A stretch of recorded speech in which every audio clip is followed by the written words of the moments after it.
Graça e paz. Jesus fez 7 milagres no sábado. 7 intervenções importantes no sábado.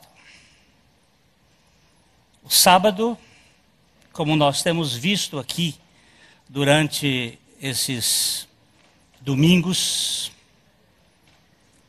já é o 10º encontro. O sábado é uma expressão da graça para trabalhar com a ideia do descanso, daquilo que é completo, daquilo que é perfeito aqui na terra. O livro de Apocalipse ele é dividido em 2 números. Até um pouco depois do meio, ele trabalha com o número 7. São 7 igrejas, são 7 cartas, são 7 trombetas, são 7 selos, são 7 anjos, o número 7. Quando você sai para ter a visão, que João é convidado para subir e ver o que ia acontecer do céu na terra. Depois ele é convidado a olhar o que acontece no céu. O número muda. E o número é 12. Então você tem 12 fundamentos, 12 portas, 12 pérolas, 12 apóstolos, 12 patriarcas. E esse número 12 fala da perfeição celestial. A perfeição na terra está ligada à obra da Trindade em toda a sua ação. A perfeição do céu, a obra da Trindade na plenitude do que a Trindade faz.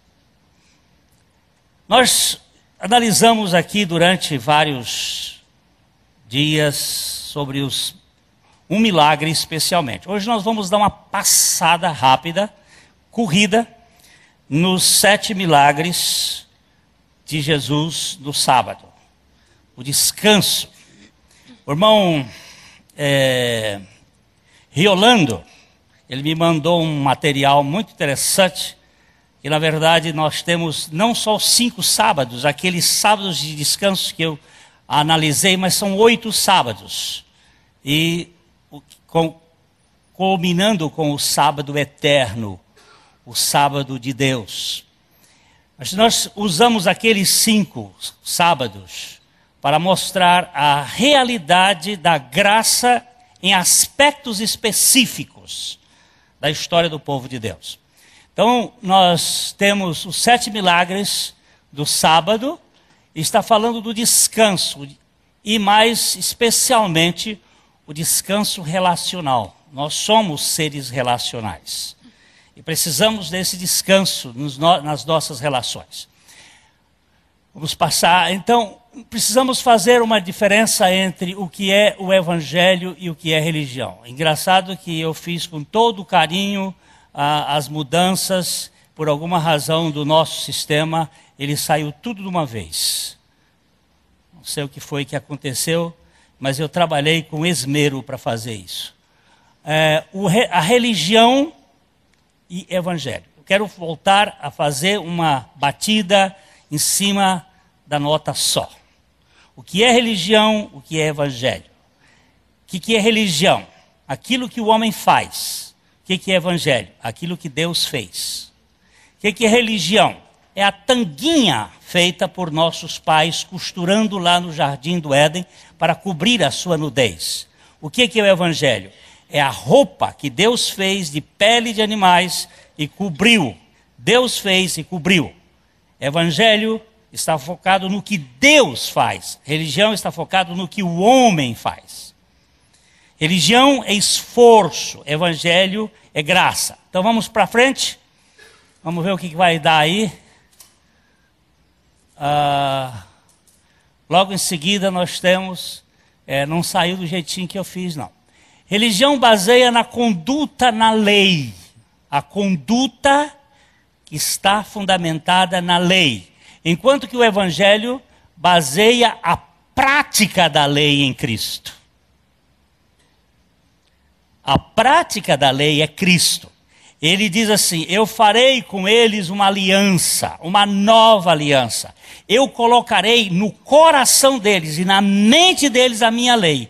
Que lei é essa que ele ia colocar dentro de nós, na nossa mente? Cristo.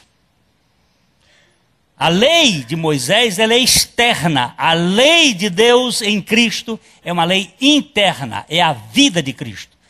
Agora já começou a melhorar. Opa!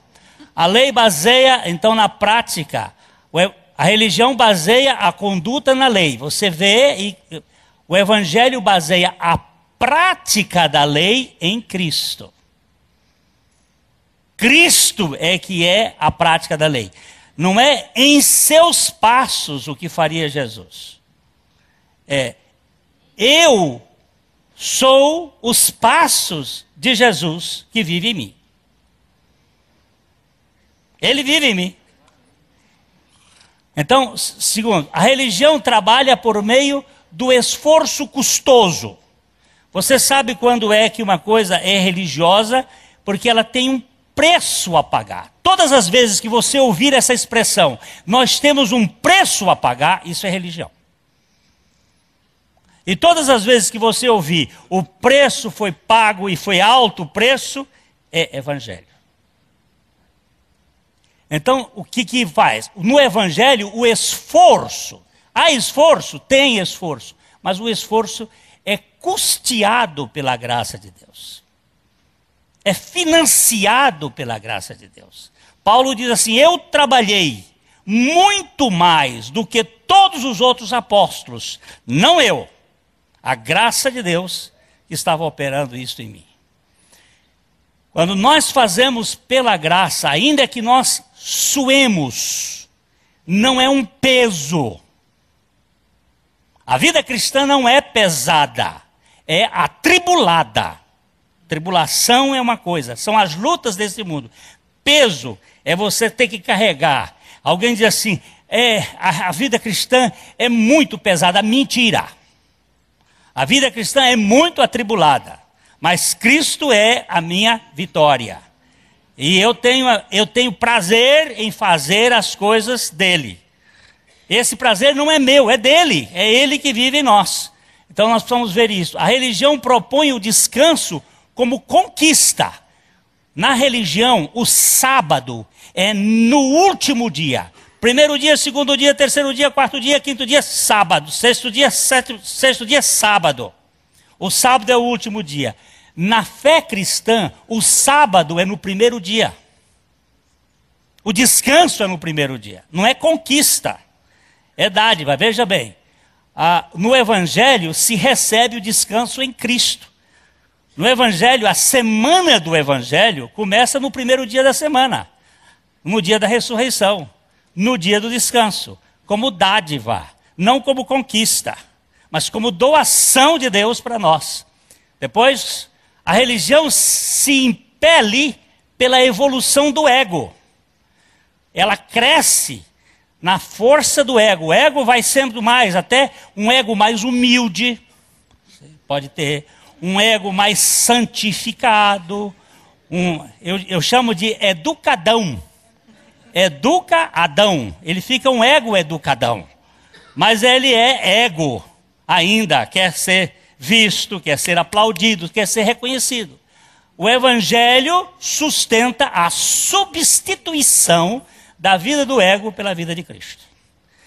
Adão não presta para nada, em termos de reino de Deus. Tem que ser substituído, trocado. No lugar de Adão, Cristo. E aí, Evangelho. Vamos passar para frente. A plenitude do Evangelho. Como é que ele chega? O Evangelho é a libertação pela justiça de Cristo.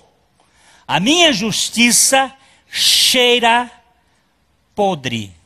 Ela é chamada no Velho Testamento de trapo de imundícia. Panos podres de menstruação. Todas as vezes que eu me justifico, eu estou apodrecendo o ambiente. Todas as vezes que eu apresento a minha justiça para os outros, aquilo estraga, aquilo cheira mal. Todas as vezes que eu me submeto à justiça de Cristo, há um bom perfume, o cheiro do churrasco de Deus, o cheiro do holocausto do Cordeiro de Deus. Então eu estou debaixo dele.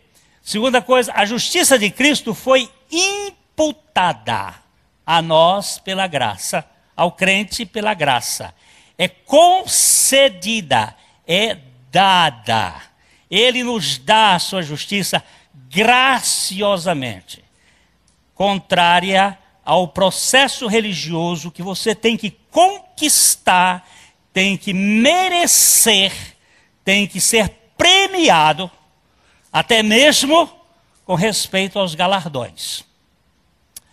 A imputação pela graça promove a paz da alma. Quando somos justificados em Cristo, nós temos paz. A Bíblia diz: justificados, pois, pela fé, temos paz com Deus por meio de nosso Senhor Jesus Cristo. É paz interior. O que que acontece? A paz pessoal nos conduz ao descanso interior.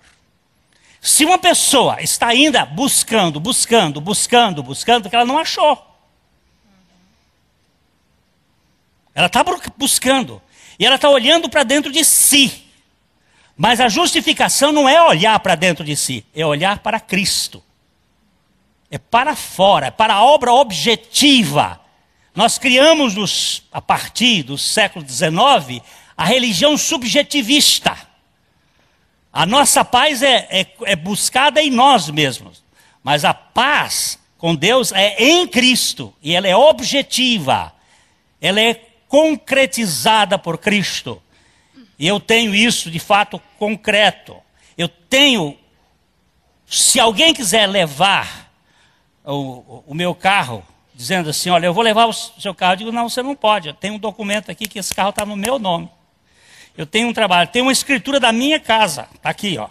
Eu tenho uma escritura de Deus. Onde está a sua confiança? É nos seus sentimentos, no que você faz? Não. No que ele fez. E está aqui. Eu tenho uma escritura. A minha segurança são as escrituras. Tira as escrituras, eu não tenho mais nada. Tenho mais nenhuma segurança. Toda a segurança do crente está na palavra. Firma os meus passos na tua palavra e não se apodere de mim iniquidade alguma. É aí que está a segurança. Ah, mas eu não sinto. Parabéns para você que não sente, e eu também. Mas eu não tive uma emoção. Não é emoção. Eu não consigo entender. Pode deixar que você primeiro crê para depois entender. A ordem é essa: saber, crer e entender. O repouso íntimo agencia o progresso da fé. Você só vai crescer na fé se você tiver descanso. Você só vai ter descanso se tiver paz. Você só vai ter paz se a justiça de Cristo for imputada a você. Você só vai ter a justiça de Cristo imputada se Cristo realizar a obra. Ele realizou. Ele realizou. Ele me deu, me imputou, colocou na minha conta. Depois promoveu paz no meu interior, me conduz ao descanso íntimo, e eu agora, com esse descanso íntimo, vou crescer na fé. Lembre-se de uma coisa: a fé não é nossa. Você não nasceu com fé, você nasceu ímpio. Alienam-se os ímpios desde a madre, andam errado desde que nasceram proferindo mentiras. Tem peçonha de víboras, tem peçonha semelhante à peçonha das víboras, e tem tapado os ouvidos. O homem não escuta espiritualmente, ele é morto espiritualmente, ele tem veneno de cobra. Quem é que faz essa obra? O Espírito Santo, pela obra de Cristo, gerando fé. Primeira coisa, prega o Evangelho. Ide por todo mundo e pregai o Evangelho. O Evangelho o que que faz? O Evangelho é o poder de Deus para a salvação de todo o que crê. Mas como é que ele crê? Pelo poder da palavra. A fé vem pelo ouvir, e o ouvir da palavra de Deus. Quando você prega a palavra, o defunto levanta. Lázaro estava morto, e Jesus falou. todos os defuntos que Jesus ressuscitou, fez ressuscitação, não ressurreição, porque Jesus é o primeiro que ressuscitou. Os outros tiveram ressuscitações. Qual é a diferença em ressuscitação e ressurreição? Vamos dizer de novo. Ressuscitação é fazer o defunto voltar a viver a vida que ele tinha antes. Ressurreição é ele ressuscitar uma vida que ele não tinha antes. O primeiro que ressuscitou dentre os mortos foi Jesus. Os outros tiveram ressuscitações, depois morreram. Mas Jesus nunca foi a um velório e o velório continuasse. Quando ele chegava no velório, o velório virava festa. Porque ele tinha o poder da palavra e a palavra ia, levantava o defunto. E pregar o evangelho é a mesma coisa. Você prega, vai levantar o defunto. Eu tenho que correr, viu? O avanço da fé é expandir-se pela vida de Cristo. A fé é dele e é ele que executa a fé. Ele é o autor e ele é o executivo da fé. Eu não tenho fé, mas ele opera a fé e eu recebo a fé pela graça de Deus. Vamos ver mais um aqui. A vida de Cristo crescendo em nosso espírito produz santificação subjetiva e conduta objetiva de fé. Dentro do meu coração, eu tenho a fé subjetiva. Agora, quando eu vou agir por fé.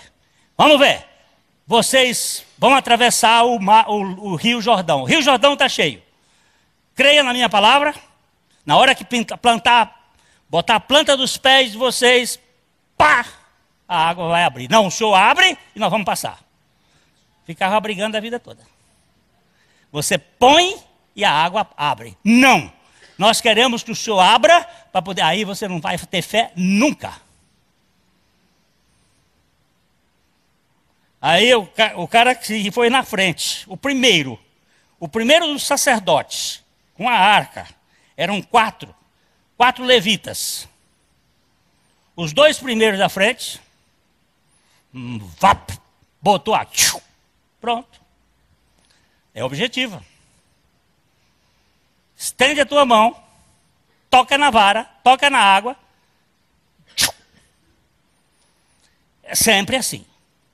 Tem algo subjetivo, mas tem algo objetivo. A santificação é a conduta da fé que leva à adoração. Se uma pessoa tem fé e não adora, é mentira. E adora antes da concretização do assunto. Pode adorar. Antes de acontecer o episódio.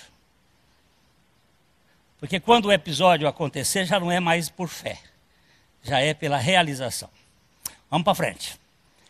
Quais foram os 7 milagres que Jesus fez? O primeiro está registrado em Marcos 1, 21 a 28. A libertação da opressão. Opressão. A ação maligna no mundo. Deixa eu falar uma coisa aqui. Aqui dentro dessa sala, falta água. Não, está aqui embaixo. Aqui dentro dessa sala, tem muitas rádios. Muitas agências de rádio passando através das ondas artesianas. Aqui está a Rádio Pai Querer, a rádio... vai dando uma rádio aí. É só o Pai Querer, vocês vão lembrar todo o nome delas. Quais são os nomes das rádios daqui de Londrina? Alvorada, Brasil Sul, CBN, Igapó. Elas estão aqui dentro. Se eu puser um receptor e colocar o dialzinho em cima da frequência, vou captar. Aqui dentro está a Globo, aqui dentro está a SBT, aqui dentro está. Mas nós não estamos vendo, porque não temos receptor. Aqui dentro dessa sala, há muita energia. Cada pessoa, você é energia, você é matéria, você é átomo. Átomo tem positivo e negativo, elétrons, prótons e nêutrons. Aqui dentro dessas células tem. Você pode usar a forma yin e yang, positivo, negativo, energia.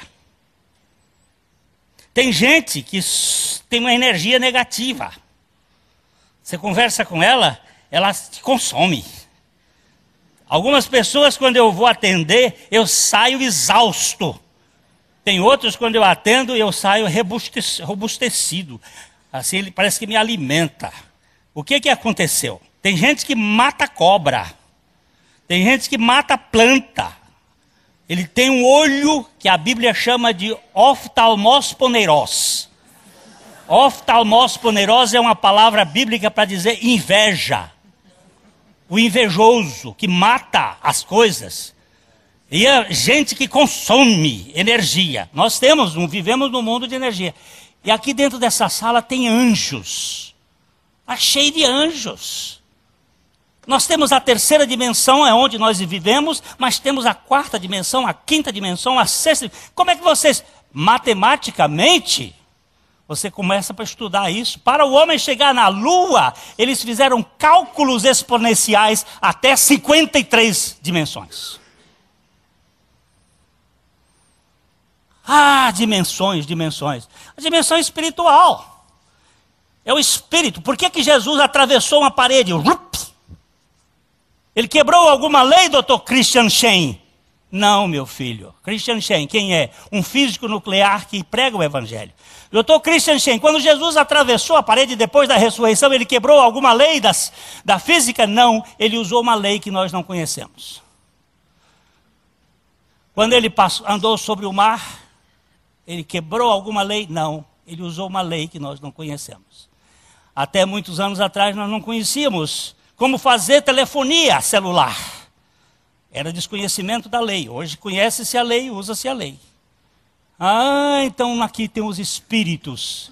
Os espíritos espirituais, demônios, anjos caídos, estão dentro dessa sala hoje participando desse culto. A Bíblia diz que é para que pela igreja a multiforme sabedoria seja conhecida dos principados e das potestades. Nós estamos aqui pregando diante do trono de Deus, mas há demônios dentro dessa sala. E há pessoas endemoniadas aqui dentro dessa sala, que ainda não foram libertas. Todas as vezes que uma pessoa sai do império das trevas, ela é exorcizada. Ela saiu do domínio de Satanás, do poder de Satanás. E aqui, olha, vamos ler aqui esse texto de Marcos 21, 21 a 28. Depois entraram em Cafarnaum e logo no sábado foi ele ensinar na sinagoga. Maravilharam-se da sua doutrina, porque os ensinava como quem tem autoridade e não como os escribas. Não tardou que aparecesse na sinagoga um homem possesso de espírito imundo, o qual bradou: Que temos nós contigo, Jesus Nazareno? Vieste para perder-nos? Bem sei quem és, o Santo de Deus. Mas Jesus o repreendeu, dizendo: Cala-te e sai desse homem. Então o espírito imundo, agitando-se violentamente e bradando em alta voz, saiu dele. Todos se admiraram, a ponto de perguntarem entre si: Que vem a ser isto? Uma nova doutrina? Com autoridade ele ordena os espíritos imundos e eles lhe obedecem. Então correu célere a fama de Jesus em todas as direções, por toda a circunvizinhança da Galileia. Aqui nós temos Jesus fazendo a sua primeira intervenção num sábado, retirando a opressão que está sobre as pessoas. A opressão dos espíritos imundos, dos espíritos malignos. Mas existe isso hoje, Glênio? Hoje, depois da ciência, agora, depois da ciência, que mais se pode falar sobre esse assunto com muita base científica. É verdade que muita coisa se disse de bobagem no passado. Eu ouvi um médico dizer, depois do Prozac, resolveu-se muitos problemas endemoniados. E é verdade mesmo. Porque se dava conta de que todas as pessoas que tinham determinados problemas que elas babavam, tinha quedas, era questão de demônio. Não é. A coisa principal do demônio não é espumar no chão e babar. A coisa principal do demônio é a sutileza dele vir como anjo de luz. E são os crentes mais bonitinhos que são mais perigosos. Esses são os endemoniados mais perigosos, que vêm vestidos de anjo de luz. Mas que dentro do coração deles existe toda aquela gama de coisas de matar, roubar e destruir. Esses são os perigosos. Não é o que rola no chão, não. Esse que rola é fácil. Detecta-se com facilidade. Mas é o bonitinho, com cara de anjo, mas coração de demônio. Esse é difícil de diagnosticar. E só Jesus. Paulo enfrentou uma moça que fazia adivinhação e fazia propaganda dele. Estes são os servos do Deus Altíssimo e vos anunciam o caminho da salvação. Estes são os servos do Deus Altíssimo e vos anunciam o caminho da salvação. Todo dia lá em Filipos ele passava e ela fazia uma propaganda gratuita. De repente Paulo disse, esse negócio não está certo. Sai dela, espírito maligno. Saiu, ele levou uma surra por causa disso, foi preso, foi para o tronco, mas era espírito maligno, mentiroso, não, falso, era. Mas umas coisas ele dizia verdade, outras coisas é. É aí onde está o perigo. Vamos ver rapidinho. Característica de um possesso na Assembleia. A Assembleia de Deus, não a Igreja Assembleia de Deus, a Assembleia do povo de Deus é lugar de esconderijo de possessos. Pode ter pastor possesso, pode ter diácono possesso, pode ter presidente de igreja possesso, pode ter possesso de um espírito maligno, possesso de uma ideia fixa, possesso de ressentimento, possesso de raiva, possesso de vingança. Tudo isso é obra do diabo. Tudo isso é obra do diabo. Então lá, ele aparece para perturbar o descanso espiritual. Todo fofoqueiro é um mensageiro do pai dele. Lembre-se disso. Por quê? O Filho de Deus, ele é mensageiro do Evangelho, da boa notícia, e não daquilo que vai trazer maldição sobre a vida. Segundo, ele surge por causa do ensino verdadeiro de Jesus. Onde está o ensino verdadeiro de Jesus, vai aparecer o possesso de espírito maligno. Ele vai sentar, vai ser batizado, vai ser membro da igreja, vai entrar, vai se infiltrar, vai fazer a coisa. Aí ele vai devagarzinho. Se vocês quiserem ver uma coisa bem interessante, leia Os Filhos do Fogo, de Daniel Mastral, o filho do Temer. Por temeridade, não se diz até disso aqui, mas ele conta bem como funciona esse negócio das igrejas.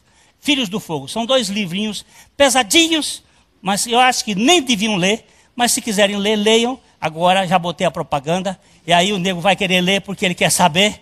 Eu prefiro conhecer a nota verdadeira, a falsa. Eu conhecendo a verdadeira, eu descubro a falsa rapidinho. Ele sabe quem é Jesus e o reconhece como Deus. Mas ali prega o nome de Jesus, prega. Ele disse assim, em meu nome expulsarão demônios, falarão novas línguas, farão coisas, profetizarão, mas eu vou dizer para eles o seguinte, eu nunca vos conheci. Apartai-vos de mim, vós que praticais a iniquidade. Não confunda.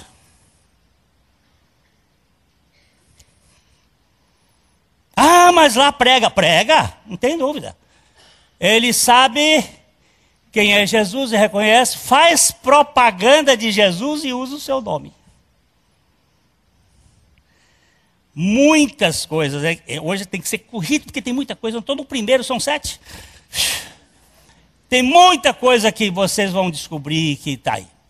Vem, porém, para turvar o êxito da doutrina de Cristo. É sujo. É doutrina suja, é espírito sujo, espírito que esconde a suficiência de Cristo. Cristo e mais alguma coisa. A graça e mais alguma coisa. Isso é obra do demônio. É graça plena, meu irmão. É Jesus somente. Olha a igreja morta aí. Tem demoniada aí para valer. Sabe que a pessoa de Jesus é a causa de sua derrota. Vieste para nos fazer perder? É, exatamente. Eu vim aqui para esmagar a cabeça da serpente. É o fruto da mulher. É a semente da mulher. A mulher não transmite. No XX, ela não transmite a pecaminosidade. Ainda que ela seja uma pecadora, ela não é uma pecatriz. O pecatriz, a origem do pecado está no homem. Por um homem entrou o pecado no mundo, por um só homem. A Bíblia ainda diz assim, por um só homem entrou o pecado no mundo. O pecado está no Y, não no X. Então, o busilis da questão, o X da questão, não é o X, é o Y.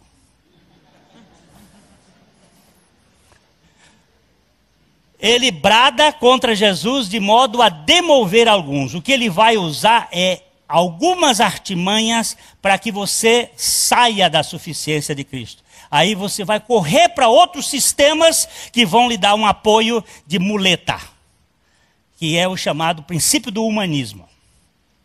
Isso é o endemoniamento pior que existe no mundo. Porque Cristo é tudo.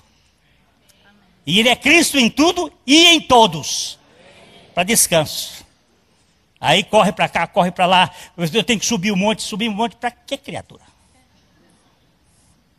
Eu tenho que fazer. O jejum na vida cristã é decorrência da oração. E não para você conquistar alguma coisa.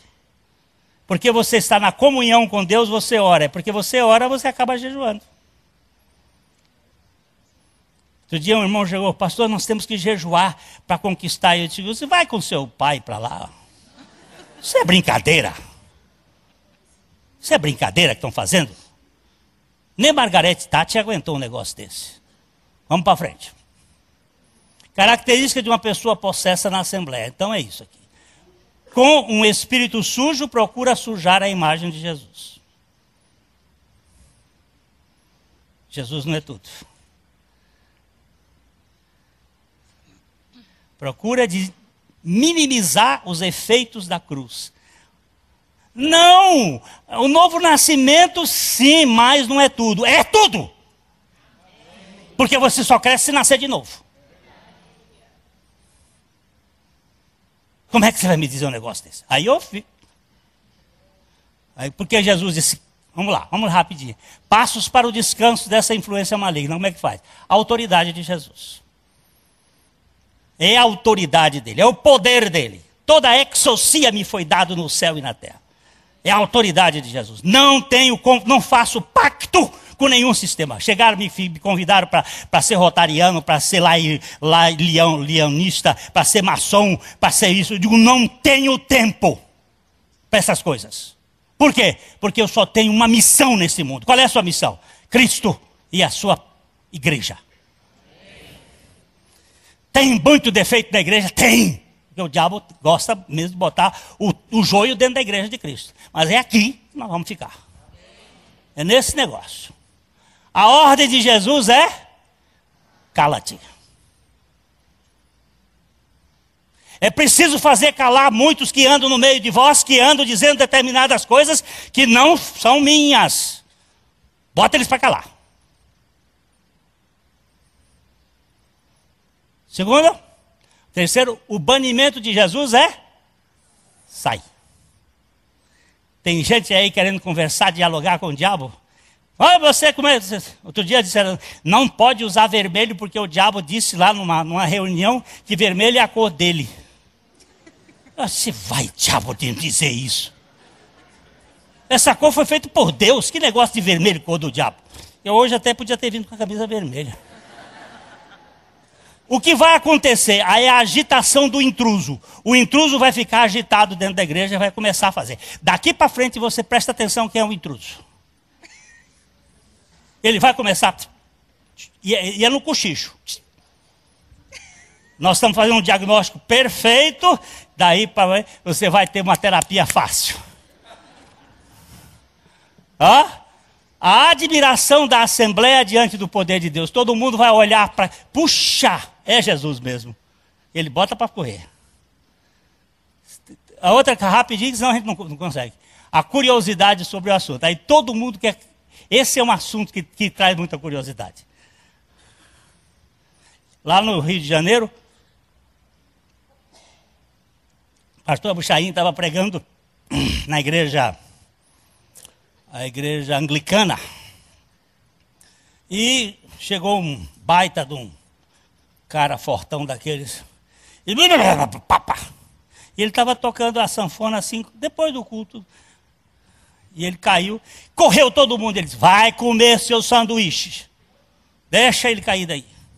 Vai lá todo mundo, vai embora daqui. Esse não é espetáculo para crente, não. Espetáculo de crente e a glória de Deus. Deixa ele rolar aí. Deixa ele rolar. E ele continuou cantando. O Espírito de Deus habita em mim. Parapapá, parapapá. Glória a Jesus, porque Ele habita em mim. Parapapá, parapapá. Tenho a sua santidade, tenho a sua plenitude, santidade e poder, pois o Espírito de Deus habita em mim. Mais uma vez, e mais duas, mais três, e o cara rolava para lá, rolava para cá. Daqui a pouco ele levantou, botou a sanfoninha e disse assim, saia dele e nunca mais volte. Caiu, foi embora. Sai e acabou. E o assunto é, não vou tentar saber nada do diabo, eu quero conhecer Jesus e esse crucificado. Vamos lá. A confirmação do princípio de autoridade de Jesus sobre os espíritos das trevas. Isso só vai provar que Ele é o Senhor. Aí na televisão bota aquelas coisas, a pessoa fica vendo aquele... Pastor Glênio, o que é aquilo? Aquilo é pantomima.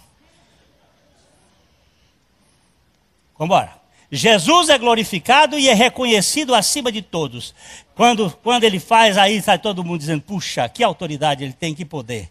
Ele é o Senhor. Liberta o que está fracassado. Corre, corre, corre, corre, corre.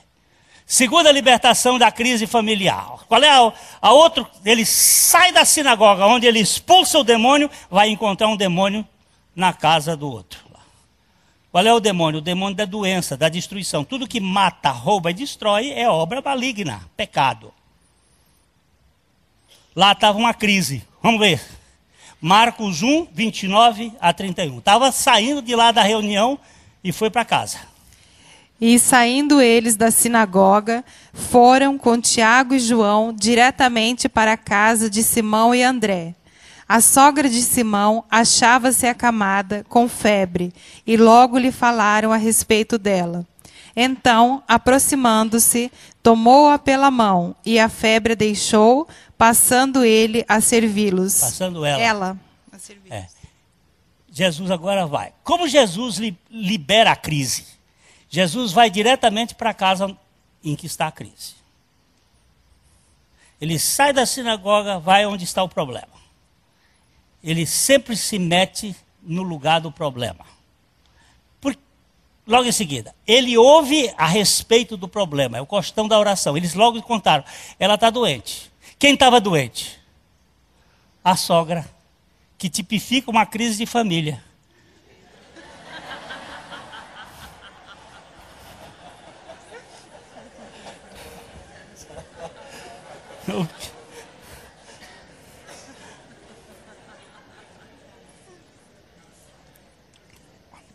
Ainda bem que era a sogra de Pedro, de Simão, e não a sogra da mulher de Simão.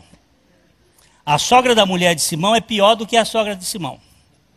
A sogra do pai, a mãe do sujeito, do homem, é pior do que a mãe da mulher. Jesus já mostrou isso, pode prestar atenção. Ela dá mais trabalho. Porque o filhinho dela tem uma relação edipiana. Tem uma relação de poder e de dominação. É o filhinho do coração dela. Por isso é preciso ter muito cuidado com sogra de rapaz, da moça. A sogra da moça é um problema, é a sogra de Pedro. A crise era febre. A febre não é uma doença, a febre é um sintoma de uma doença. A Bíblia está mostrando que há sintomas, e aqui nós temos que olhar todas as figuras e relações que estão por trás do texto. O que está no sintoma das relações na família. Às vezes há febre na família. Há inflamações da família. A família está doente. Os relacionamentos estão doentes. Por isso que a Bíblia ainda diz assim, e nós vamos tratar agora sobre família nesse mês de abril, questão da família. Às vezes, quando deixará o pai e a mãe, se unirá à sua mulher e ambos serão uma só casa. Essa fusão numa casa só, para curar as relações que estão por trás da família, que fica interferindo na vida dos filhos, adoecendo a vida dos filhos. É tremendo como as famílias adoecem o casamento novo. Jesus se aproxima da pessoa doente. Ele sempre vai procurar logo estar junto. Depois, toma pela mão. É a primeira questão que Jesus, no demônio ele não toca, mas nos doentes ele toca. No demônio ele diz, sai, cala-te e sai. Ele não toca, mas no doente ele vai lá e toca. Toma. A coisa principal é o toque. Toma-a pela mão. E o sintoma. Aquela que era antes o problema, agora passa a ser a solução, passando a servi-lo. Olha como é interessante. Ela antes estava impossibilitada, porque estava febril, estava doente. Ela agora passa a servi-lo. Se você não serve, é porque ainda você está doente. Se você quer ser servido, é porque você está doente. Você está doente de ego. Aquele que foi curado vai servir. E vai ter prazer em servir. Vai querer servir lá no União da Vitória. Vai querer servir lá no Projeto Nascer de Novo. Mas eu já estou velho. É velho mesmo que pode servir. Que não acabou. Enquanto tiver fôlego na venta, tem possibilidade de poder servir. Eu vi eu até falei, o Júlio conhece essa região, Levanto, lá na Itália, na Cinque Terras, né? Aquele local bonito lá, onde tem uns velhinhos que hoje estão fazendo um trabalho, eles dão o horário, tem 5 horas, eles não têm mais 5 horas por semana para fazer alguma coisa. Não é dinheiro que eles dão, chama-se Banco do Tempo. Dão horas por semana para servir. Para levar o cachorro do vizinho, o vizinho viajou, o cachorro precisa sair. Eles vão lá, o outro vai costurar a barra da calça do coisa, o outro vai consertar o carro, o eletrodoméstico, porque ele sabe fazer isso, e vão fazendo. Na igreja precisa aparecer um levanto deste. Um levanto. E outra coisa, ainda tem mais uma para dizer assim de passagem. Não existe trabalho voluntário no reino de Deus. Você é comissionado. Tchau. A cura da paralisia da fé. Nós já tratamos muito isso, vamos passar rápido, mas vamos ver assim. Vamos ler, Juliana.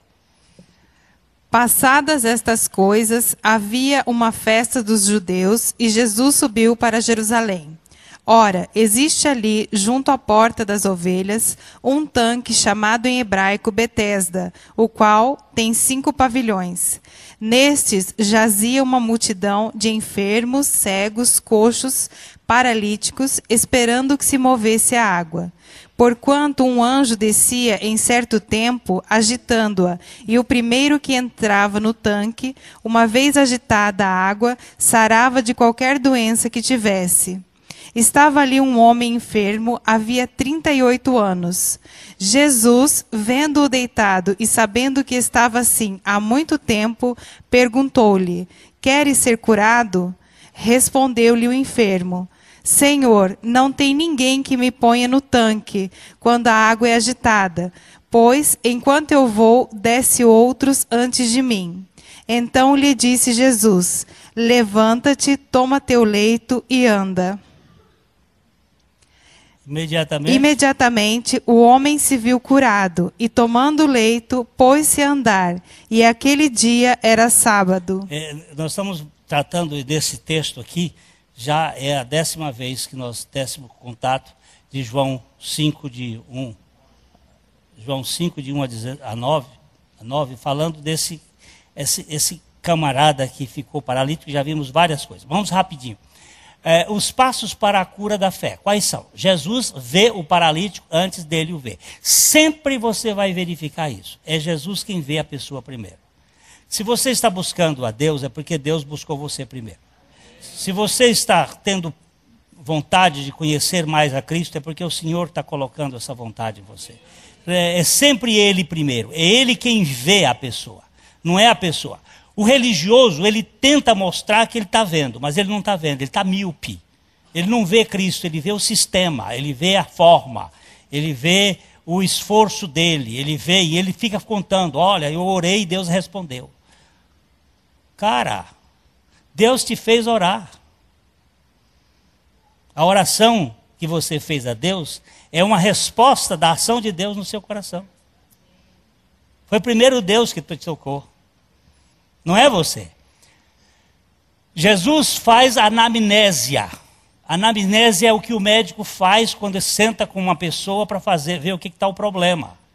E Jesus procura verificar, querem ser curado? Porque às vezes as pessoas não querem. Aqui nós temos falado esses assuntos, e domingos, após domingo, tem vindo irmãos dizendo o seguinte, eu não queria e o Senhor me fez, eu estou sendo curado, eu estou sendo curado. Levanta a mão aqui agora quem foi curado a partir dessas pregações. Por favor, levante a mão. Olha aí. Eu estou vendo pessoas que estão sendo curadas. Outros não querem porque não querem ser curados. Foram curados de assuntos sérios. Viu? Muita gente não quer ser curada. Você quer que eu levante as minhas duas? Depois que eu comecei a pregar sobre esse assunto, 2 curas aconteceram na minha vida. Jesus fala e gera fé. Todas as vezes que vem fé, vem pela voz. A fé vem pelo ouvir, e ouvir da palavra de Cristo. Não é a palavra sobre Cristo, é Cristo falando. Quando eu falo em nome de Jesus, quando eu tenho o xaliá de Jesus, quando eu tenho a procuração de Jesus e falo a palavra de Jesus, ali gera fé. Domingo à noite eu estava em Cascavel, onde teve uma festa espiritual maravilhosa, onde um homem foi liberto depois de ir 5 meses na cadeia por ir caçar onça e não matar nenhuma onça. Mas ele precisava ir para lá para ser encontrado por Jesus. Lá em Sinop. E a história dele eu vou contar o dia que ele vier aqui para testemunhar do que o Senhor fez lá em Sinop. O homem levantou, Jesus fala, gera fé, levanta, toma, anda. Levanta, toma, anda. Ele era aleijado, como é que podia levantar? Levanta, deu fé, toma, para quebrar a rotina da religião, e anda, vai embora. O homem levantou, tomou o leito e andou. Isso é obediência, fé e obediência. O homem rescindiu com o religioso. Quebrou o religioso, era sábado, ele não podia levar a roupa, a mala dele, a maca dele, a cama dele, ele não podia levar, era sábado. Mas Jesus quebra com este sábado formal e dá o descanso interior. O descanso interior é que é importante, é o descanso da Cristo. Ele obedece àquele que tem a vida e não aos legalistas. Você não vai obedecer a quem bota cabresto em você, a não ser que você queira ser jumento deles. Tem gente que quer fazer na base do legalismo. Não, tira o cabresto. Eu estou falando linguagem bíblica, Oséias capítulo 11. E ele inclinou-se para mim e tirou da queixada o cabresto e me deu liberdade. Vida cristã é vida de libertação, não é vida de encabrestamento. Sujeito que põe medo no outro. Põe medo em quem? Essa doutrina do medo, que vem desde da mãe e da avó, boi, boi, boi, boi da cara preta, pega essa criança que tem medo de careta. Isso é coisa do capeta. Tutu Marambá, não venha pra cá que o pai da menina te manda matar.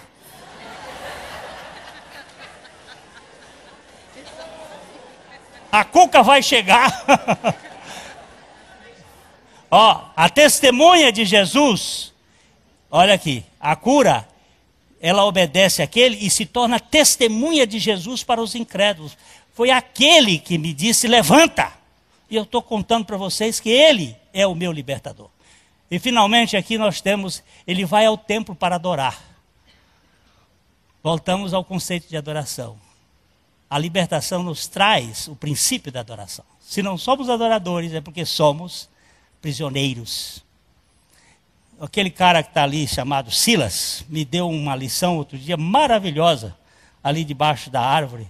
Ele disse assim que estava pensando no quadro de Paulo e Silas, colega de nome dele, lá na cadeia, quando eles levaram aquela surra por ter expulso o demônio, aí eles ficaram presos ali. Diz que o Paulo e Silas disse assim, vocês acabaram a obra de fazer em mim? Acabaram o trabalho que vocês tinham que fazer? Aí o pensamento do Silas, ele estava me contando a história do pensamento dele, diz que Paulo virou-se para ele e disse, então senta aqui que vai começar o culto. Vamos começar aqui o momento de adoração. E eles foram simplesmente adorar a Deus. Meia-noite, o Senhor resolveu fazer uma visita, abriu as portas, tirou os pés dele do tronco. Mas eles não tinham levado uma surra? Tinham. Mas em vez de ficar retidos pela amargura, eles tinham motivo para louvar. E aí nós temos muita gente aí que vive reclamando o dia todo. Reclama, reclama, reclama, reclama, reclama. Não tem adoração nenhuma, só tem reclamação. Vamos ao quarto. Sarando a mão mirrada. O quarto milagre é a mão encolhida. A mão miserável, a mão curta. Munheca de samambaia. Aquele que vive com a mãozinha grudada perto do corpo. Ó, vamos lá. Marcos 3, de 1 a 6. De novo, entrou Jesus na sinagoga e estava ali um homem que tinha ressequida uma das mãos. E estavam observando a Jesus para ver se o curaria em dia de sábado, a fim de o acusarem. Estavam observando Jesus. O religioso e os endemoniados gostam de observar Jesus para ver o que ele vai fazer. E Jesus está provocando, e ele está querendo libertar as pessoas do sábado externo, para colocar a pessoa no descanso dele. E disse Jesus ao homem da mão ressequida, vem para o meio. Então lhes perguntou, é lícito nos sábados fazer o bem ou fazer o mal? Salvar a vida ou tirá-la? Mas eles ficaram em silêncio. Olhando-os ao redor, indignado e condoído com a dureza do seu coração, disse ao homem, estende a mão. Estendeu-a e a mão foi restaurada. Retirando-se os fariseus, conspiravam logo com os herodianos contra ele e como lhe tirariam a vida. É sempre assim. Eles não olham para pessoas, eles olham para rituais, protocolos, símbolos, formalidades, coisas externas, que não tem nada a ver. Jesus olha para a pessoa. Os olhos de Jesus estão diretamente voltados para as pessoas. Jesus veio a esse mundo buscar pessoas. Não veio restaurar sistemas. Buscar pessoas e libertar pessoas. O reino de Deus é reino de pessoas. Ó aqui. Sarando a mão mirrada. Como é que faz? A mão mirrada tipifica os que não frutificam. A mão é o símbolo, tanto da conversa, como do toque, como da bênção, como do dar. Mão é símbolo significativo. Mas tem gente que tem mão mirrada.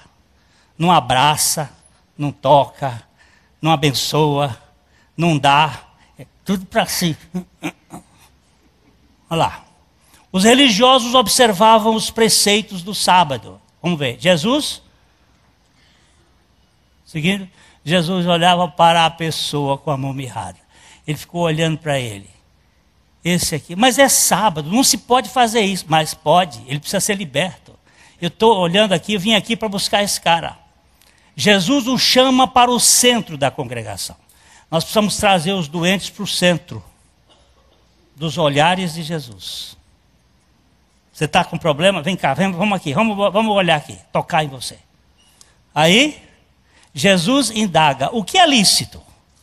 Fazer o bem, o mal, salvar ou tirar a vida no sábado? O que se deve fazer?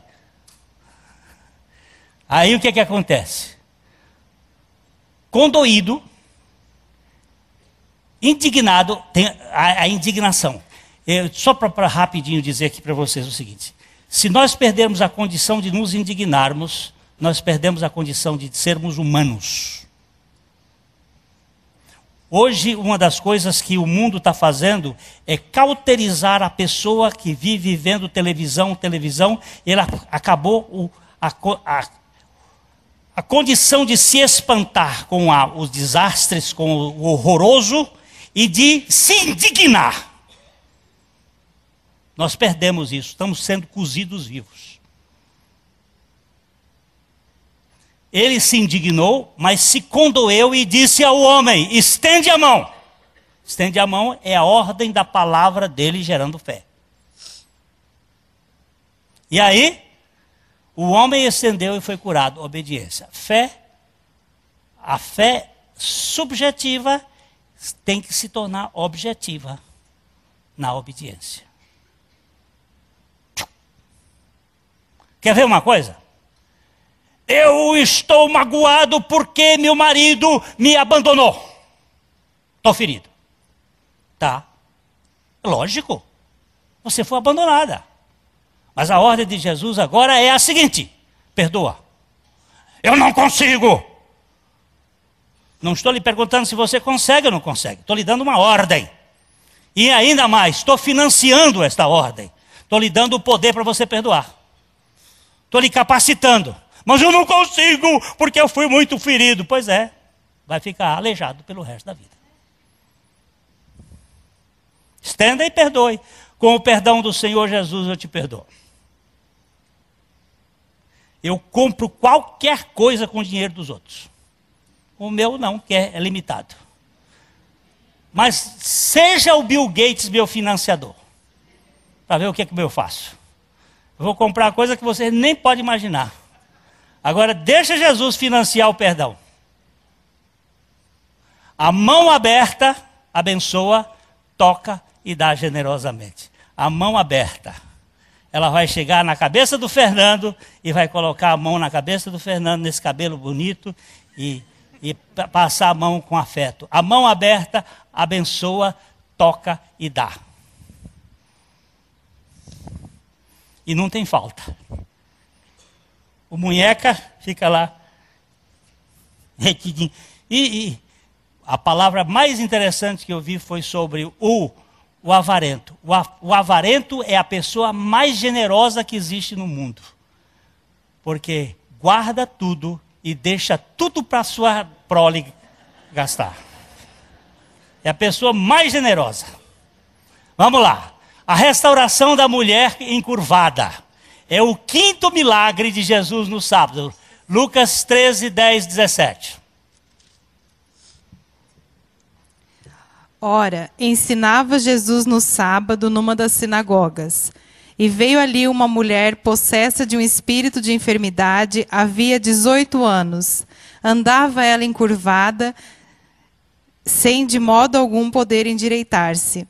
Vendo-a, Jesus chamou-a e disse-lhe: mulher, está livre da tua enfermidade. E impondo-lhe as mãos, ela imediatamente se endireitou e dava glória a Deus. O chefe da sinagoga, indignado de ver que Jesus curava no sábado, disse à multidão: 6 dias há em que se deve trabalhar. Vinde, pois, nesses dias para serdes curados, e não no sábado. Disse-lhe, porém, o Senhor: hipócritas, cada um de vós não desprende da manjedoura no sábado o seu boi ou o seu jumento para levá-lo a beber? Por que motivo não se devia livrar deste cativeiro, em dia de sábado, esta filha de Abraão, a quem Satanás trazia presa há 18 anos? Tendo ele dito estas palavras, todos os seus adversários se envergonharam. Entretanto, o povo se alegrava por todos os gloriosos feitos que Jesus realizara. Esse é o quinto milagre de Jesus. Aí é um espírito de enfermidade. Os espíritos de enfermidade estão muito ligados a pensamentos que a pessoa alimenta sobre si. Vamos lá. A mulher tipifica o abuso maligno na vida. Os abusos são de vários tipos. Existe abuso social, existe abuso da força, do poder, existe abuso sexual. Domingo à noite, depois de ter pregado, uma moça lá em Cascavel corre do meu lado e eu sentei, ela sentou aqui do meu lado e começou a falar. Eu disse, minha filhinha, esse lado aqui não dá, eu sou surdo, tenho que virar para esse aqui. Então virei a cadeira, ela encostou a cabeça aqui e foi derramar a sua alma, 16 anos, abusada aos 9 anos pelo avô. Mas se você pensa que isso é pouco, lembre-se que a única estatística que nós temos no Brasil é uma professora da USP de São Paulo que diz que 23% da população de São Paulo foi abusada por algum parente.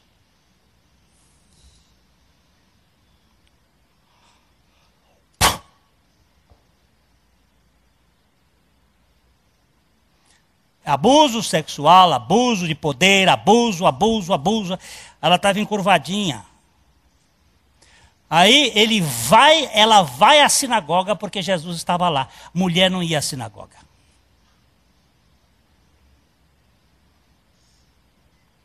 Mas Jesus estava lá. Onde Jesus vai, ele abre a porta para a mulher. Foi o único que abriu para a mulher. Um dia nós vamos mexer nesse assunto da mulher aqui. Eu estou escrevendo um livro só sobre esse assunto. Vai dar um cheirão para lá. Os homens vão ficar zangados comigo, mas ó, tá, é uma benção. Mulher dá trabalho, mas é abençoada. Ela tem um útero que lança sangue todo mês. Não é à toa. Para a purificação do seu lugar de semente. Isso é um sacrifício. Está lá no livro de Gênesis. Jesus vê. Jesus a vê. Vai ver lá que Jesus a viu. Jesus a chama. Jesus fala com ela. Ele a liberta e toca para ser restaurada. Olha a sequência. Ele a vê. Ele a chama. Ele fala com ela porque ele está dando fé. Quando ele fala, gera fé. Ele a liberta. Ele toca para que ela seja restaurada. São 5 coisinhas assim. Tá. O que acontece com a mulher? A mulher é liberta, é endireitada e adora a Deus. Olha a adoração daqui já vem. Vem logo em consequência, pois eu fui alcançado pelo homem. Ele me viu, ele me chamou, ele me falou comigo, ele me tocou. E ele me libertou, e eu agora estou livre, e eu saio, glória a Deus, glória a Deus, glória a Deus. E esses crentes daqui de hoje em dia? Não dá certo, não sei o que, porque foi, o pneu do carro furou. E furou para quê? Você dá glória a Deus com o pneu furado. Mas eu não sei fazer isso. É porque você é filho de quem? É do Dido? Os religiosos se indignam. Jesus fica indignado com o religioso e os religiosos ficam indignados com Jesus, porque Jesus quebra essas coisas. E Jesus mostra a diferença entre a hipocrisia e a libertação. O hipócrita se preocupa em soltar cavalo, jumento, boi no dia de sábado. Jesus se preocupa em soltar gente no dia de sábado. Você fica preocupado com sua posse, com seus bens. Jesus fica preocupado com os bens do pai dele. Os bens do pai dele são gente, são pessoas. Ele veio buscar pessoas. Você solta o jumento para ir beber lá no dia de sábado? Pois bem, eu vou soltar essa que estava presa por Satanás. Essa era a filha de Abraão. Eu preciso soltar ela dessa encurvatura que está carregando sobre tantos anos nas costas. Vai embora, minha filha. Seja liberta. Vamos ver outro caso. O sábado é a ocasião de liberar e descansar a alma. O sábado é lugar de descanso. É a hora do descanso. Jesus é o sábado. Ele é o descanso. Ele nos tira o peso. Quem é você, Glenn? Eu sou um homem do sábado. Que sábado é esse? É um sabatista? Não. Eu sou um sabatinado pela graça de Deus para viver no descanso da obra de Cristo. Vamos embora mais um pouquinho? Os religiosos se enfesam e o povo em festa se alegra pela obra de Cristo. Você vai verificar que todo religioso é enfesado. Tem prisão de ventre. Ele não consegue se liberar. Ele é uma pessoa que vive o tempo todo com má digestão. É aquilo, a palavra enfesado significa isso. Cheio dele mesmo. Em si mesmado.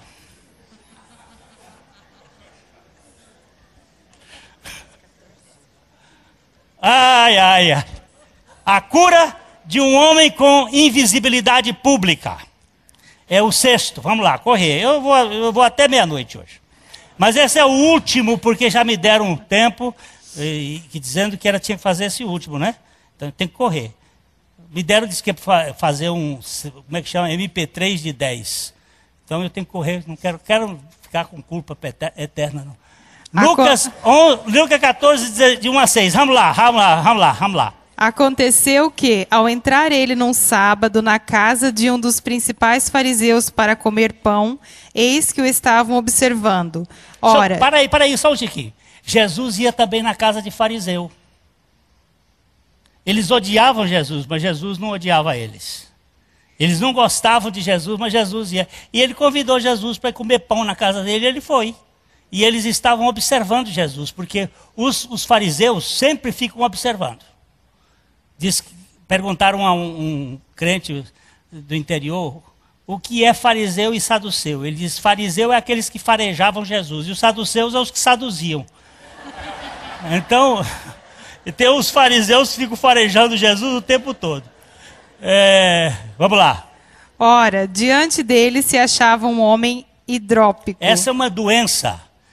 Hidrópico seria uma retenção de líquido em que a pessoa ficava muito gorda. Uma espécie de... Uma mulher que eu vi na televisão outro dia, que ela ficava com esse tipo. E ele fugia do público. Volta. Não, agora vai para frente. Não é aí que eu quero agora, não. Me volta o texto, gente. Quero citar esse bromachixe. Então, Jesus, dirigindo-se aos intérpretes da lei e aos fariseus, perguntou-lhes: é ou não é lícito curar no sábado? Eles, porém, nada disseram. E tomando-o, curou e o despediu. A seguir lhes perguntou: qual de vós, se o filho ou o boi cair num poço, não o tirará logo, mesmo em dia de sábado? A isto nada puderam responder. Presta atenção que Jesus compara o filho a um boi. O filho ou o boi? Qual é que você dá mais valor, o filho ou o boi? E você não dá valor porque esse homem está doente, e tomando-o, segurando-o, pegando, curou e despediu. Porque agora você pode ir lá, mostrar para os outros que você foi curado, você está livre. Você agora não precisa viver agora esse balão de água. Você pode ir embora, você pode ir para a rua livre. Você tem agora visibilidade. Vamos correr. Os passos dessa cura. Jesus vai à casa do legalista preconceituoso. Jesus não tem preconceito com ninguém. Os outros têm com ele, mas ele vai. Me perguntaram uma vez assim: Glênio, você vai na maçonaria fazer uma palavra? Eu vou. Por causa dessa ida, nós temos 2 maçons aqui. Que Deus tirou de lá. Por que você é contra a maçonaria? Eu não. Eu nem conheço muito maçonaria. Mas eu sei que não deve ser coisa muito boa, que é escondido. Tudo que é muito escondido tem que ter alguma coisa. E hoje, outra coisa, ele tem uma casa, chama a casa do pai dele. Você vai pregar num terreiro de macumba? Vou. No terreiro de macumba nós trouxemos a Carla, que já foi para o céu. Lá dentro do terreiro. Fui lá buscar, inclusive, todo o congá dela. Botei no meu carro, ainda levei para quebrar tudo. Lá dentro do terreiro. Você vai? Vou. Eu só não vou dentro do inferno, que lá não tem mais jeito. Mas da boca do inferno para fora, as portas do inferno não prevalecerão contra a igreja de Deus. Jesus era observado pela sua não religiosidade. Jesus não é religioso. Jesus é gracioso. Jesus faz. Não está esperando que alguém faça para ele, não. Jesus observa o hidrópico e os hipócritas. Ele sempre olha, ele tem um olho com o hipócrita e ele desce a rir para hipócrita, mas salva a hipócrita também. Para hipócrita também tem salvação, porque eu já fui hipócrita há muitos anos. Jesus procura a licitude do sábado. O que é lícito fazer no sábado? O que é lícito fazer no sábado? Jesus ouve o silêncio e a omissão da religião. Não quero tocar nas pessoas. Ele está escutando isso. A nossa omissão e o nosso silêncio. Corre, Jesus o toma, o cura e o despede. Vai embora. Você agora é testemunha. Você agora vai ser um instrumento para contar para os outros. Jesus compara os efeitos do legalismo com os efeitos da bondade. A bondade de Deus é que faz as coisas acontecerem. Vamos embora, libertar você. Bora. Esse aqui estava preso, foi livre. Foi livre. A 7ª cura de uma pessoa sem visão. Vamos lá, esse texto é longo, João 9, de 1 a 16. Caminhando Jesus, viu um homem cego de nascença. E os seus discípulos perguntaram: Mestre, quem pecou, este ou seus pais, para que nascesse cego? Respondeu Jesus: Nem ele pecou, nem seus pais, mas foi para que se manifestassem nele as obras de Deus. É necessário que façamos as obras daquele que me enviou, enquanto é dia. A noite vem, quando ninguém pode trabalhar. Enquanto estou no mundo, sou a luz do mundo. Dito isto, cuspiu na terra e, tendo feito lodo com a saliva, aplicou aos olhos do cego, dizendo-lhe: Vai, lava-te no tanque de Siloé, que quer dizer enviado. Ele foi, lavou-se e voltou vendo. Então os vizinhos e os que dantes o conheciam de vista, como mendigo, perguntavam: Não é este o que estava sentado pedindo esmolas? Uns diziam: É ele. Outros: Não, mas se parece com ele. Ele mesmo, porém, dizia: Sou eu. Perguntaram-lhe, pois: Como te foram abertos os olhos? Respondeu ele: O homem chamado Jesus fez lodo, untou-me os olhos e disse-me: Vai ao tanque de Siloé e lava-te. Então fui, lavei-me e estou vendo. Disseram-lhe, pois: Onde está ele? Respondeu: Não sei. Levaram, pois, aos fariseus o que dantes fora cego. E era sábado, o dia em que Jesus fez o lodo e lhe abriu os olhos. Então os fariseus, por sua vez, lhe perguntaram como chegar a ver, ao que lhes respondeu: Aplicou lodo aos meus olhos, lavei-me e estou vendo. Por isso, alguns dos fariseus diziam: Esse homem não é de Deus, porque não guarda o sábado. Diziam outros: Como pode um homem pecador fazer tamanhos sinais? E houve dissensão entre eles. Esse texto é um dos textos principais da evidência de Jesus como o Messias, porque nunca tinha sido curado um cego de nascença. Esse é um fato de um cego de nascença ter sido curado. Muitas cegueiras são psicológicas, muitas cegueiras foram traumatismos, mas esse aqui tratava-se de uma cegueira de nascença. E Jesus vai ver o homem, e cura o homem, e era sábado, e a gente tem que correr porque o tempo... Jesus é quem sempre vê o cego, é quem sempre vê o problema. Sempre é Jesus que vê. Segundo, Jesus o curou com saliva divina e pó, a origem humana. São as duas naturezas que estão se evidenciando ali. Cristo, Jesus. Cristo, a natureza divina. Jesus, a natureza humana. É a relação da sua saliva. Jesus não tinha bactéria mortífera no seu corpo. Por que você diz isto? Porque ele era fruto do esperma de Deus com a semente da mulher. Ele não tinha morte no seu corpo. Ele não iria morrer se ele não recebesse os nossos pecados sobre ele. Ele era um Adão antes de pecar. O pecado é que trouxe a morte. Jesus analisa o enigma do pecado e a glória de Deus. Quem pecou? Este? Não. Nem este pecou, mas é para que se cumpra a glória de Deus. Nós temos a glória de Deus se manifestando em Cristo. Quando ele chegou, os gregos querem te ver. Ele disse, chegou a hora de ser glorificado o Filho do Homem. É a hora da cruz, é a hora da libertação. Jesus o envia ao enviado, a Siloé. Siloé é um tanque que vem da fonte de Guion. A fonte de Guion significa a fonte do que irrompe. São tipos de Cristo. Siloé era o tanque que estava dentro de Jerusalém, que vinha da fonte de Guion, que vem do lado de fora.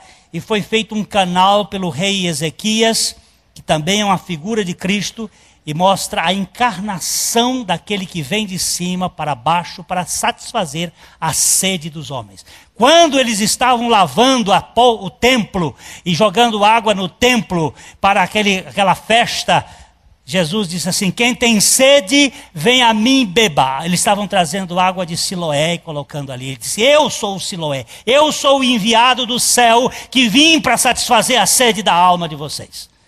Eu sou aquele que veio como Guion, que irrompeu do céu e entrou na terra. O Cristo Jesus, que está aqui entre nós. E ele disse, a fé requer a palavra de Cristo. Vai! O cego foi. Ele vai cego e volta vendo.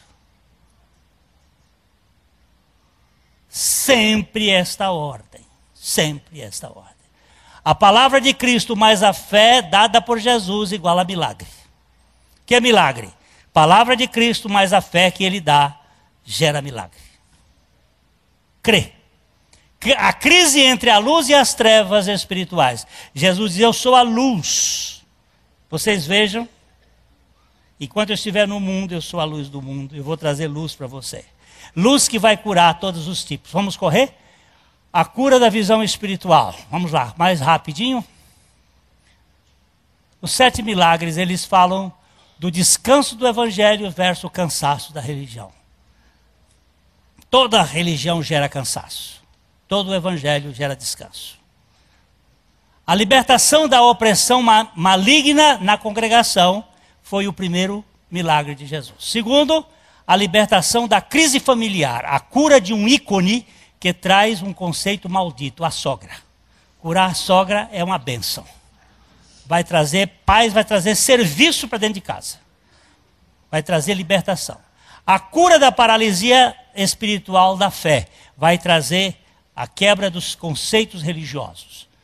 A cura, sarando a mão mirrada que não consegue dar nem tocar. Vai ter bênção. Em casa vai ter gente servindo, marido servindo, lavando louça, e mulher lavando carro, e...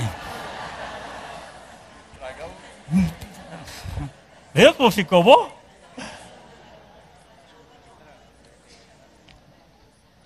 As duas coisas são mútuas, um servindo o outro e etc.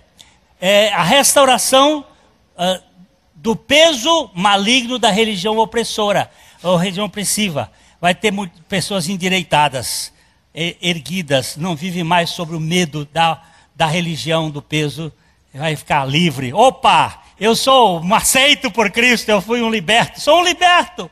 Quem é você? A restituição da visibilidade do invisível social. Ele estava lá escondido, era um pobre coitado, era um obeso, era um velho, era uma criança. Jesus me aceitou, eu agora posso sair da toca e andar no meio das pessoas, porque fui liberto pela graça de Deus. E finalmente, dando visão ao cego de nascença e ao mesmo tempo visibilidade ao indigente. É ele que traz a visibilidade. Ninguém fica como coitado. Outro dia uma pessoa chegou e disse assim, ô Glênio, aqui na nossa igreja as pessoas não procuram a gente. Eu digo, não, então o problema não é das pessoas, é seu. Você não procura as pessoas. Preste bem atenção. Não são as pessoas que devem nos procurar. Somos nós que devemos procurar as pessoas. Meu amigo que me deu essa lição chamava Larry Coy.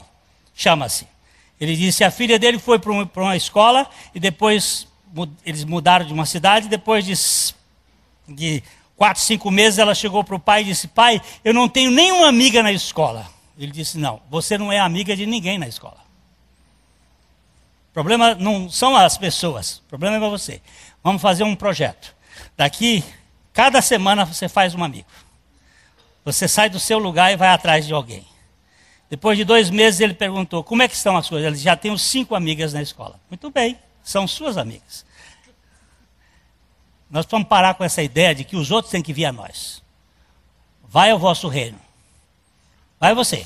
Sai do seu lugar de conforto, da sua timidez. Eu sou muito tímido. E começa a tocar as outras pessoas. Sai daí da sua posição e vai fazer amizades. Chama pessoas para ir almoçar na sua casa. Chama o fariseu para ir comer com você. Ou o publicano. Ou a prostituta. Vamos lá, correr, que já estamos acabando.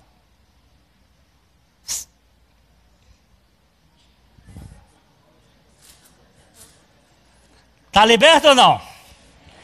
Vai viver no sábado ou não?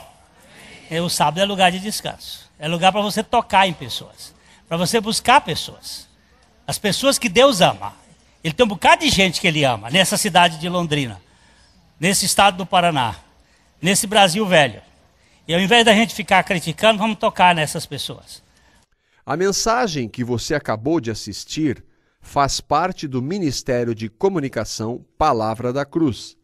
Temos um grande acervo de estudos bíblicos em áudio e vídeo. Distribuímos também, gratuitamente, o jornal mensal Palavra da Cruz. Entre em contato conosco pelo fone fax 0 operadora 43 3322 3037 ou pelo e-mail com@palavradacruz.com.br. Visite-nos também pelo site www.palavradacruz.com.br. Graça e paz.